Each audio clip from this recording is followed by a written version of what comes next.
गरीब रेडी वालों को नाजायज तजावजात के नाम पर जिस तरह तंग किया जा रहा है, उनकी रेडी तोड़ दी जाती है, वहाँ पे जो उनका सामान होता है उसको ज़ाया कर दिया जाता है, रोड पे फेंक दिया जाता है। ये लोग फिर रेडी वाले जो है ज़हनी मरीज बन रहे हैं, अपने आप को वहाँ पे कोसते हैं, मारते हैं। नो डाउट जिसका रिज़्क का जरिया छीना जा रहा हो तो उस इनके वो कौन शख्स ऐसा देख सकता है कि उसके बच्चे जो है वो भूख से मरे।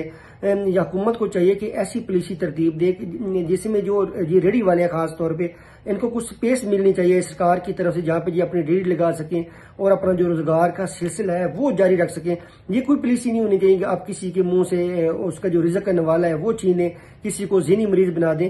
तो रेडी वालों के साथ मेहरबानी करनी चाहिए। हुकूमत पंजाब से गुजारिश है कि इनके ऊपर रहम करें, इनको जो है रोजगार के वसाइल मुहैया करें और कोई ऐसी स्पेस प्रोवाइड करें जहाँ पे ये अपना जो है वो रोजगार का सिलसिला जारी रख सकें, अपने बच्चों का पेट पाल सकें।